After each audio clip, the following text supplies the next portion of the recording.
Hello साथियों, आप सभी को मेरा नमस्कार। आप सभी का एक बार फिर से दिल की गहराई से हार्दिक अभिनंदन, स्वागत है। दोस्तों, आप स्वस्थ होंगे, मस्त होंगे और घर पर बैठकर अपने लक्ष्य के प्रति प्रतिबद्ध होकर उसकी तैयारी कर रहे होंगे।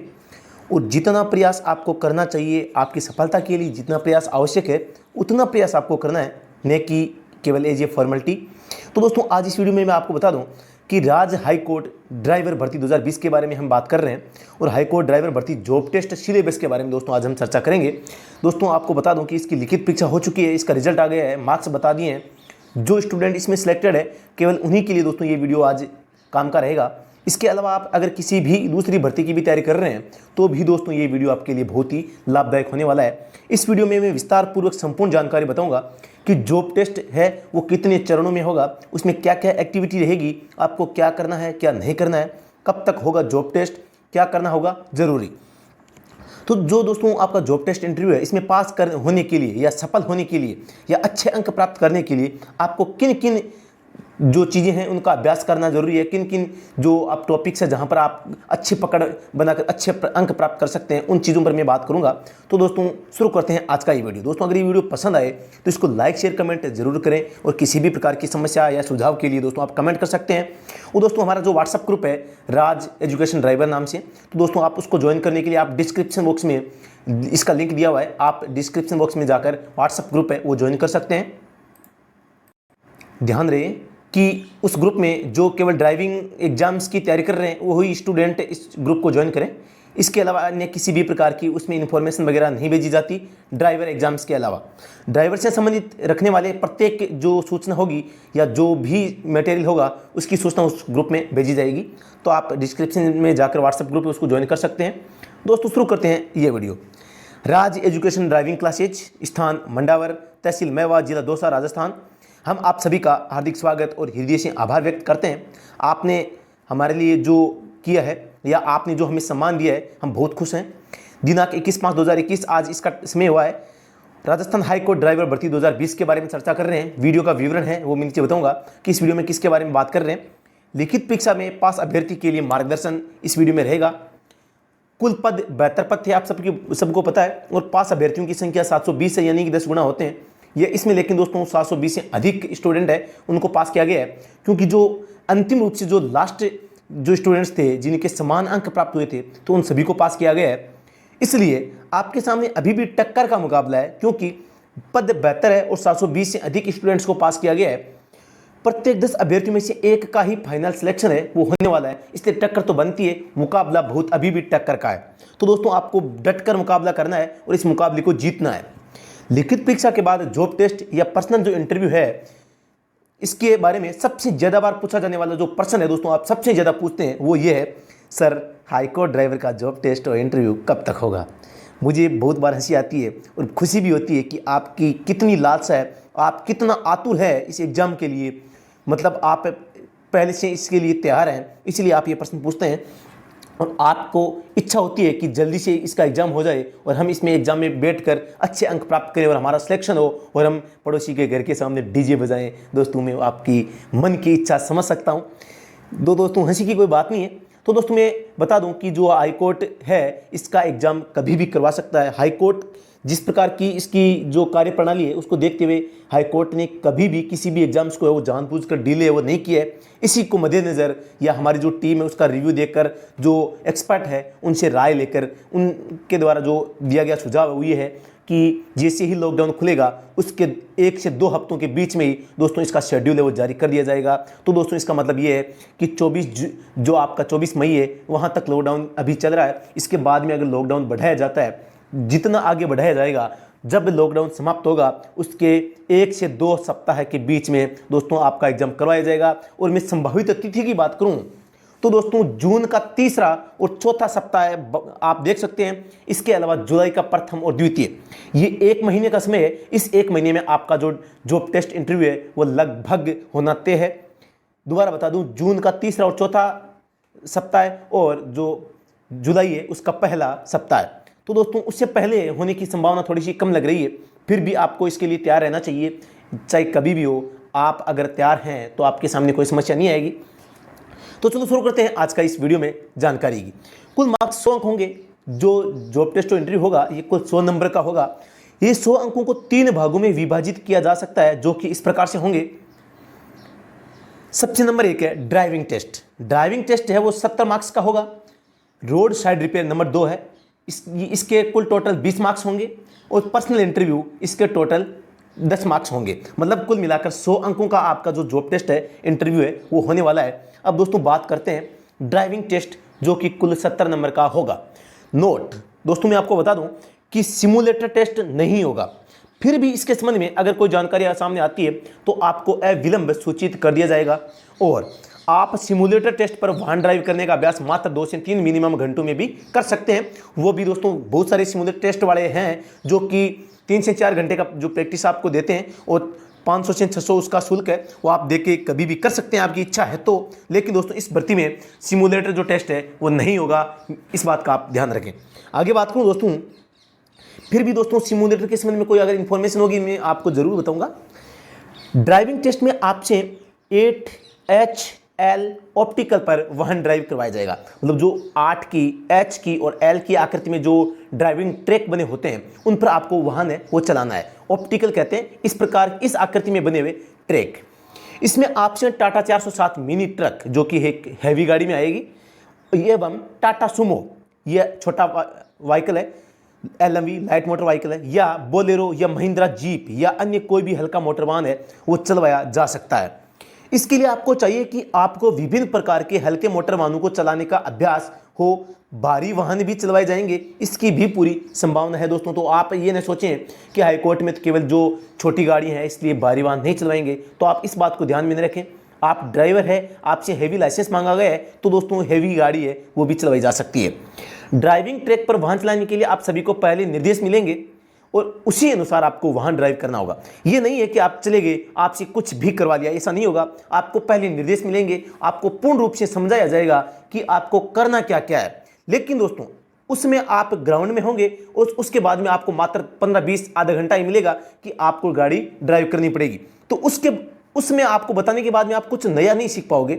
इसलिए जो कुछ सीखना है वो अभी सीखना है। इसलिए मैं आपके साथ में सामने कुछ जानकारी साझा कर रहा हूं ताकि आप इन बिंदुओं को ध्यान में रखकर अपनी जो तैयारी है वो सुदृढ़ कर सकें। इस प्रक्रिया में वो सभी कार्य आपको करने होंगे जो कि एक चालक यानी ड्राइवर द्वारा किसी भी वाहन को चलाने से पूर्व किए जाते हैं, जैसे वाहन के चारों ओर घूमकर वाहन की बाहरी जांच करना, वाहन के अंदर बैठकर वाहन की आंतरिक जांच करना। अब दोस्तों आप देख सकते हैं बाहरी जांच में क्या क्या हो सकता है। वाहन का जो बोनट है उसको ओपन करके उसमें जो विभिन्न प्रकार के टैंक है, चाहे इंजन ऑयल हो या रेडिएटर में कूलेंट की मात्रा हो या आपके टायर में प्रेशर की बात हो या कुछ और कोई अन्य तकनीकी खराबी हो, इनका आपको एक पूर्व अनुमान तैयार करना है। आंतरिक जांच, वाहन के प्रत्येक पार्ट का एक पूर्व अनुमान लगाया जा सकता है कि ये वाहन चलने योग्य है या नहीं। तो मतलब आपको प्रत्येक तरीके से देख लेना है। जो देखने में अगर वाहन परफेक्ट है तो अंदरूनी चीजें सब कुछ परफेक्ट होगी, आपको खराब वाहन नहीं दिया जाएगा। वाहन चलाने के समय आप द्वारा प्रत्येक घुमाव या मोड़ पर अगर किसी भी प्रकार से गलती की जाती है तो प्रत्येक गलती पर आपके नंबर काटे जाएंगे। तो दोस्तों इसका आपको पूर्ण अभ्यास होना चाहिए कि आप 8H और L है जो आकृति है इसके ट्रैक पर आपकी जो गाड़ी चलाने का अभ्यास है वो पूर्ण रूप से आपको इसका अनुभव हो। वाहन चलाने के लिए आपके सामने समय की कोई बाध्यता नहीं होगी, आप कितना भी इसमें ले सकते हैं। लेकिन अभी लेकिन आया इसका मतलब समझो, फिर भी परीक्षा अधिकारी की देखरेख में आपको वाहन चलाना होगा, जिसमें अगर परीक्षा अधिकारी को लगता है कि आप जानबूझकर समय ज़्यादा ले रहे हो या आपके द्वारा वाहन को बहुत अधिक धीमी गति से चलाया जा रहा है तो वहां भी आपके अनुभव को कम मानते हुए आपके नंबर काटे जा सकते हैं। तो इसलिए दोस्तों आपको जो समय सीमा है उसका ध्यान रखना है। इसका मतलब यही हुआ कि आपको वाहन चलाते समय लगने वाले समय को भी ध्यान में रखना होगा एवं आपके वाहन चलाने में अनुभव का एहसास होना चाहिए, यानी कि ऐसा लगे जैसे आपने इस वाहन को एकदम आसानी से चलाकर ट्रैक है उसको पार कर लिया है। तो दोस्तों उसको ऐसा नहीं लगे कि आपके पास में अनुभव नहीं है। अब बात करते हैं दोस्तों, इसके अलावा इसमें आपके द्वारा प्रयोग किए गए गियर, क्लच और ब्रेक का किस प्रकार से आपने प्रयोग किया है, इनके प्रयोग की टाइमिंग किस प्रकार से रही है, इस पर भी आपके अंक काटे और जोड़े जा सकते हैं। सबसे पहले वाहन स्टार्ट करते समय आपने वाहन को किस स्थिति में रखा है, यानी कि आपने गियर में स्टार्ट किया है या न्यूट्रल अवस्था में, यह भी ध्यान में रखा जाएगा। जब आप वाहन स्टार्ट करने के लिए सेल्फ का प्रयोग करोगे उसमें भी आपके नंबर काटे जा सकते हैं अगर आपने सही ढंग से सेल्फ नहीं मारा तो। वैसे आपको अच्छी कंडीशन का वाहन चलाने के लिए दिया जाएगा, फिर भी अगर आपको निर्देश मिलते हो तो आपको वाहन के diesel, petrol tank, engine oil, coolant, brake oil इत्यादि की भी जांच करनी होगी। अर्थात आपको इन सबको चेक करने की एक्टिंग या दिखावा तो करना ही है। आप चाहे रियल में इनको चेक न करें, लेकिन दिखावा होना चाहिए कि आपने संपूर्ण गाड़ी की देख रेख है या संपूर्ण गाड़ी को देख लिया है। आगे बात करें दोस्तों, तो इस प्रकार से 17 अंकों के ड्राइविंग टेस्ट में आपको कई प्रकार की चुनौतियों का सामना करना पड़ सकता है। ये सभी प्रकार के कार्य सुनने में एकदम सरल होते हैं, लेकिन अगर इन कार्यों को आप लगातार अभ्यास नहीं करते हो तो आपके सामने उसमें दिक्कत है वो आ सकती है। इन सभी समस्याओं से बचने के लिए सबसे जरूरी है कि आप इसका लगातार अभ्यास करें। अभ्यास ही दोस्तों सब कुछ है। बिना अभ्यास ये सब कुछ कर पाना थोड़ा कठिन है, मुश्किल नहीं है, असंभव तो कुछ नहीं होता, आप कर सकते हो अगर आपके अंदर इसे करने के लिए पर्याप्त अनुभव और खुद का कॉन्फिडेंस है तो। अगर आप सेटिस्फाई हैं, आपको अनुभव है, आप बिल्कुल कॉन्फिडेंस के साथ में जाते हैं और कर देते हैं, तो ये कोई असंभव वाली बात नहीं है, आप कर सकते हैं, लेकिन बिना अभ्यास के थोड़ा सा मुश्किल रहता है। अब दोस्तों बात करते हैं पॉइंट नंबर 2। ये तो अभी तक हमने जो बातें की थी ये थी ड्राइविंग टेस्ट, जो कि 17 अंकों का होगा, बहुत बड़ा पार्ट है, लेकिन ये एकदम सरल होने वाला है वैसे देखा जाए तो, लेकिन तो भी आपको इसका अभ्यास है वो करना चाहिए। नंबर 2 है जहां से नंबर काटे जाएंगे या कटने की ज़्यादा संभावना रहेगी, वो है जॉब टेस्ट में road side repair. Job test road side repair नाम से ही पता चल रहा है कि इसमें क्या एक्टिविटी हो सकती है। यह प्रक्रिया 20 अंकों की होगी। यह प्रक्रिया 2 भागों में संपन्न हो सकती है, जरूरी नहीं 2 भागों में हो सकता है दोनों प्रक्रियाओं को एक साथ में मिलाकर कर ले।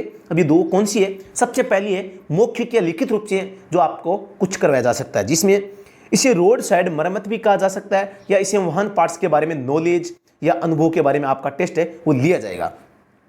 अब बात करते हैं, इस टेस्ट में आपके सामने वाहन के बॉडी पार्ट्स या इंजन पार्ट्स या वाहन के कुछ पार्ट्स आपके सामने रखकर उनके बारे में मौखिक रूप से पूछा जा सकता है और पेपर में लिखवाया भी जा सकता है कि इस पार्ट्स का नाम क्या है, इसे क्या कहते हैं, इसे क्या कहते हैं, इसका कार्य क्या है। मतलब इस प्रकार उन पार्ट्स जो कि आपके सामने रखे होंगे उनके बारे में पूछा जा सकता है। इसी चरण में आपसे वाहन के किसी भी पार्ट्स का कार्य के बारे में भी पूछा जा सकता है कि इस पार्ट्स का क्या कार्य होता है, ये कहाँ लगा रहता है और इसका काम क्या है और ये किस प्रकार काम करता है।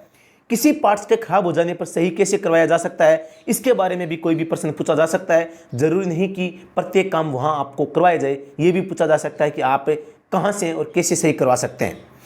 वाहन में इलेक्ट्रिकल फॉल्ट्स है, वाहन में मैकेनिकल फॉल्ट्स है, वाहन की हेडलाइट के बारे में, वाहन की इंडिकेटर लाइट के प्रयोग के बारे में, पार्किंग लाइट के बारे में पूछा जा सकता है, रेडिएटर के बारे में, अल्टरनेटर है, brake, clutch, accelerator, hand brake का प्रयोग एवं सही समायोजन है, सीट बेल्ट है, आपातकालीन स्थिति में वाहन को कैसे पार्क करना होता है, डायनेमो के बारे में सामान्य जानकारी है, इनके बारे में दोस्तों प्रश्न पूछा जा सकता है। इसके अलावा कूलेंट की मात्रा या ऑयल लेवल के बारे में, इंजन ब्रेक, स्टीयरिंग आदि का ऑयल लेवल तथा डिपिस्टिक का प्रयोग आदि।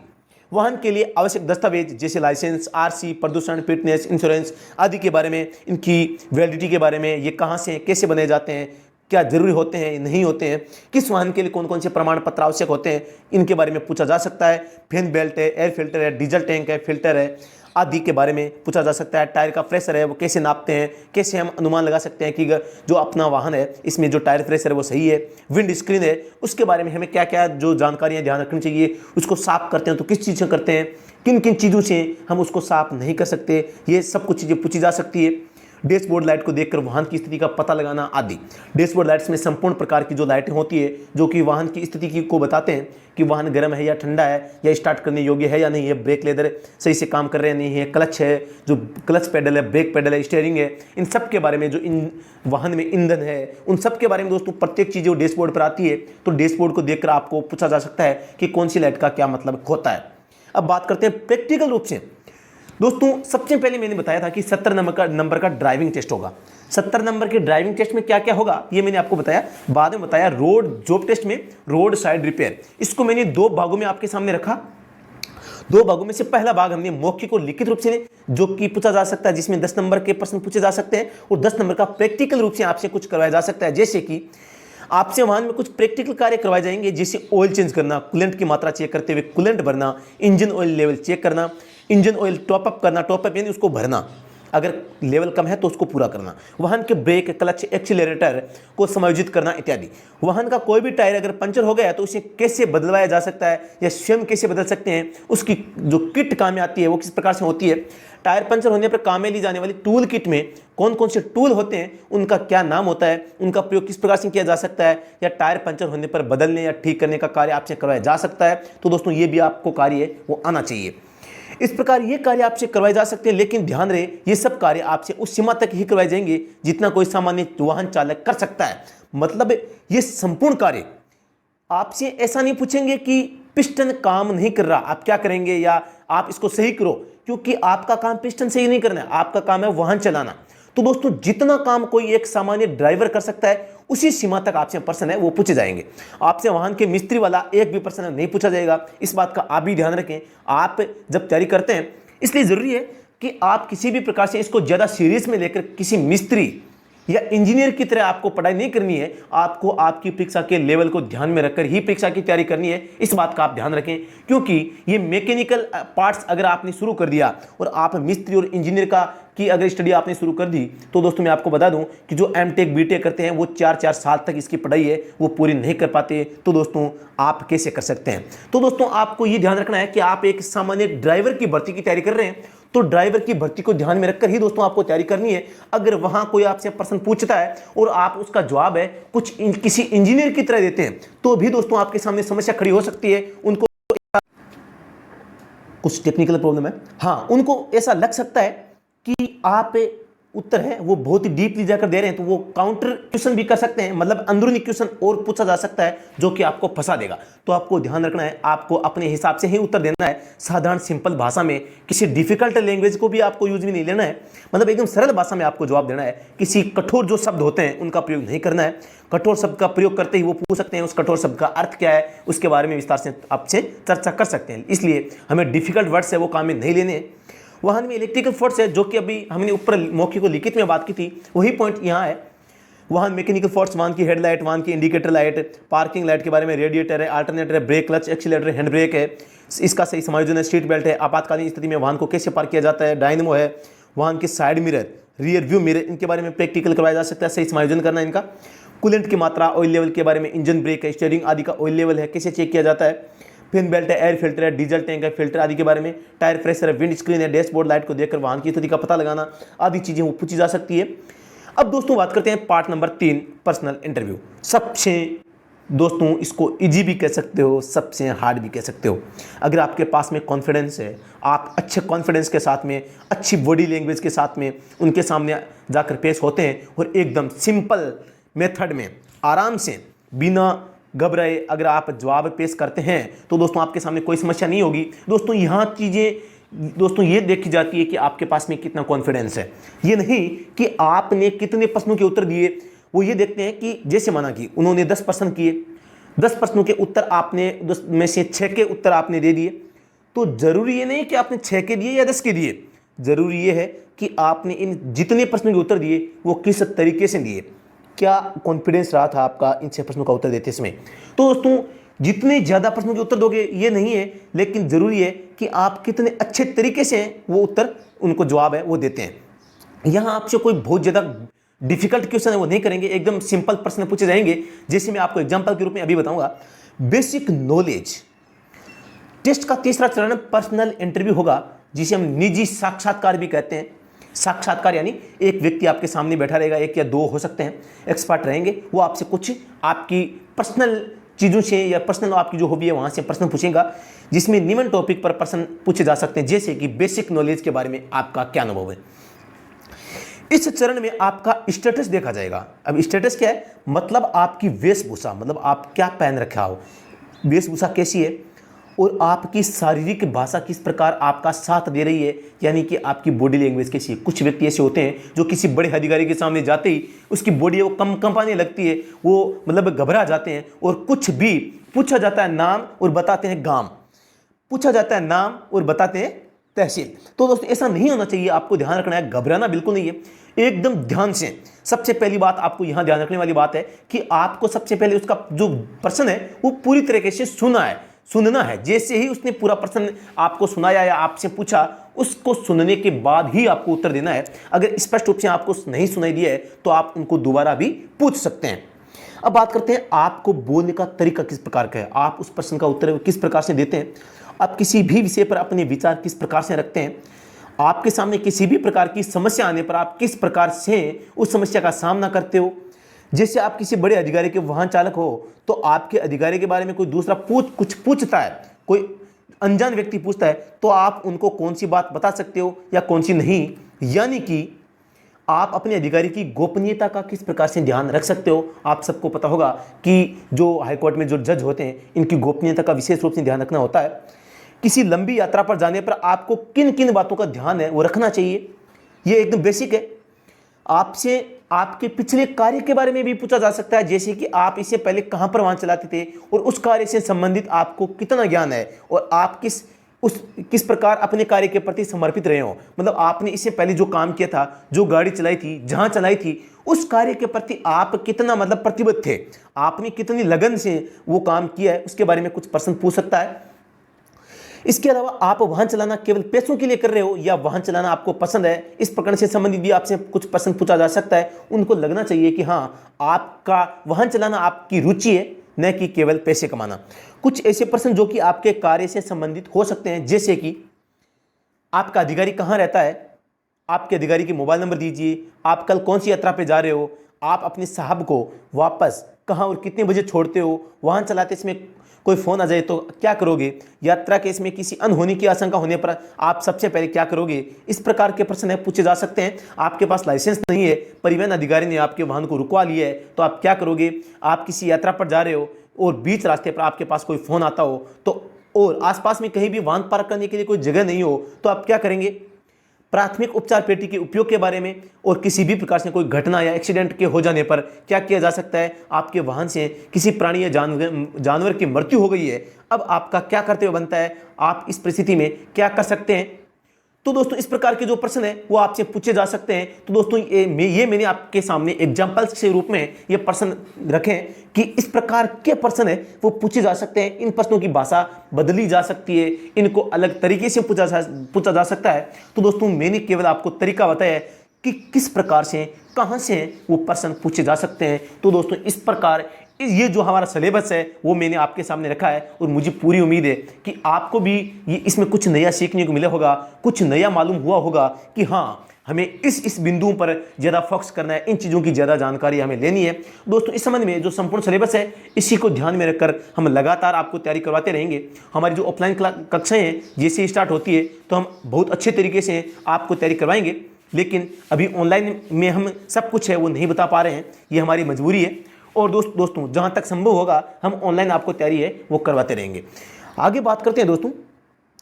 तो दोस्तों, मैंने आपके सामने अपना और अपनी टीम का जो अनुभव है शेयर करने की कोशिश की है और ये जानकारी आपके लिए ज़रूर फायदेमंद होगी। आप कमेंट में ज़रूर बताएं कि आपको कैसा लगा। अगर आप हाईकोर्ट ड्राइवर भर्ती की तैयारी कर रहे हैं हो तो आपको तैयारी किस प्रकार से करनी है, ये हमने इस वीडियो में आपको बताने की कोशिश की है और आपको ज़रूर समझ में आ गया होगा कि आपको करना क्या है। किसी भी प्रकार की समस्या सुझाव के लिए आप हमसे संपर्क कर सकते हैं। संपर्क सूत्र है 8209388466। हम आपके हित में कोरोना महामारी को ध्यान में रखते हुए यथासंभव ऑनलाइन तैयारी है वो करवाते रहेंगे। इसके लिए जरूरी है कि आप लोग अपनी ओर से भी कुछ सुझाव प्रेषित करें ताकि हम आपकी आवश्यकता का अनुमान लगा सकें। और वैसे देखा जाए तो हमें सब कुछ मालूम है कि हमें किस प्रकार से वर्क है वो करना है, वो चिंता की बात नहीं है। लेकिन फिर भी अगर आपके पास में कोई कीमती सुझाव है तो आप हमें दे सकते हैं। वैसे देखा जाए तो राजस्थान हाई कोर्ट और दिल्ली फायर ऑपरेटर भर्ती के संबंध में मैं और मेरी टीम लगातार इन भर्तियों पर कार्य कर रहे हैं और आपको इन भर्तियों से संबंधित समय समय पर मार्गदर्शन और ऑनलाइन तैयारी है हमारी टीम द्वारा आपको लगातार करवाई जाएगी। तो दोस्तों, राज एजुकेशन ड्राइविंग क्लासेज मंडावर तहसील मेवा जिला दौसा राजस्थान आप सभी का हृदय से आभार व्यक्त करता है। आपने पूरा वीडियो देखा है ये हम उम्मीद करते हैं और ये वीडियो आपके लिए बहुत ही लाभदायक या फायदेमंद है वो हुआ होगा। दोस्तों, ये हम आशा करते हैं। बहुत सारे दोस्तों के ये कमेंट्स आ रहे थे कि सर बताइए हमें हमें तैयारी किसकी करनी है, हम क्या पढ़ें क्या न पढ़ें, हम किस प्रकार से अपनी तैयारी को मजबूत करें, घर पर बैठकर कैसे करें। दोस्तों इसके अलावा मैं बता दूं कि अगर आप हमारा व्हाट्सएप ग्रुप ज्वाइन करना चाहते हैं तो डिस्क्रिप्शन में इसका लिंक है वो दे दिया गया है, आप व्हाट्सएप ग्रुप हमारा ज्वाइन कर सकते हैं। वहाँ पर समय समय पर आपको निर्देश वो मिलते रहेंगे, जानकारी वो साझा करती की जाएगी। तो दोस्तों इसके अलावा बात की जाए कि अभी आप घर पर बैठकर जो वाहन चलाने का जो ड्राइवर का अभ्यास है वो कैसे कर सकते हैं विभिन्न ट्रैक पर, इसके संबंध में भी दोस्तों मैं आपके सामने एक वीडियो, छोटा सा वीडियो बनाऊंगा जिसमें मैं आपको ये बताऊंगा कि आप घर पर किस प्रकार से अपने खेत में, अपने आपके आसपास की जो भूमि है आपकी, वहाँ पर कैसे ट्रैक बना सकते हैं और उस ट्रैक पर आप किस प्रकार अपने खुद के वाहन से हैं वो प्रैक्टिस लगातार है वो कर सकते हैं। क्योंकि कई भाई ऐसे हैं जो कि हमारे संस्थान में ऑफलाइन कक्षा ज्वाइन नहीं कर पा रहे हैं, तो दोस्तों उनके लिए भी हम कुछ नया प्रयास आपके लिए करने वाले हैं। तो दोस्तों इसके संबंध में हम जल्द ही आपके सामने एक वीडियो पेश कर रहे हैं जिनमें आपको संपूर्ण जानकारी दी जाएगी कि आप घर पर बैठकर घर के वाहन से, अपने ही घर पर वाहन से किस प्रकार प्रैक्टिस कर सकते हैं, किन किन चीज़ों का आपका ध्यान रखना है। तो दोस्तों ये सब कुछ आपको बताया जाएगा और लगातार हम और हमारी जो टीम है वो आपके हित के लिए दोस्तों तत्पर रहेगी। तो दोस्तों पूरी उम्मीद है ये वीडियो आपको ज़रूर पसंद आए। अगर पसंद आए तो इसको दोस्तों आप 1-2 बार तो शेयर कर ही सकते हैं यार, अपने 4-5 दोस्तों के पास में भी शेयर करते हैं तो उनको भी जानकारी हो जाएगी कि हाँ कितना अच्छा वीडियो है, कितनी अच्छी जानकारी इसमें बताई गई है। तो दोस्तों कई बार क्या होता है, जैसा कि लिखित परीक्षा में हुआ था कि हमारा जो चैनल है कई दोस्तों के पास में ये नहीं पहुंचा था और उन दोस्तों ने लास्ट में जो दुख है वो जताया था कि सर हमें आपका चैनल नहीं मिला था। तो दोस्तों उसमें मैं तो क्या कर सकता था, मैंने तो पूरी कोशिश की थी कि ज़्यादा से ज़्यादा इसका प्रचार प्रसार हो, ये ज़्यादा से ज़्यादा लोगों तक पहुँचे, लेकिन जो होना था वो हो गया। अब जो आगे हो सकता है वो हमें करना चाहिए। तो दोस्तों आप अपने लक्ष्य के प्रति तत्पर रहिए, अपने माता पिता भाई बहन है उन सब का जो सपना है कि हमारा भी बेटा है, हमारा भाई है, बहन है, ये भी एक दिन है वो जॉब लगकर हमारे लिए मिठाई लेकर आएगा और साथ में डीजे वाले को फ़ोन करेगा कि डीजे वाले भाई साहब आ जाइए और डीजे को शुरू कर दीजिए, हम नाचेंगे। और पड़ोसी वाले भी है वो क्या देखते रहेंगे, और कुछ पड़ोसी वाले जो आपके निजी हैं वो भी आकर आपके साथ में डांस करेंगे। तो अगर आपको दोस्तों डांस करना है, पड़ोसी के घर के सामने डीजे बजाना है, और तो दोस्तों आपको ज़रूर इन सब चीज़ों पर ध्यान देना होगा और आपको संघर्ष करना होगा। तो दोस्तों संघर्ष ही जीवन है और संघर्ष ही सफलता का दूसरा नाम है, तो आपको ये ज़रूर करना चाहिए।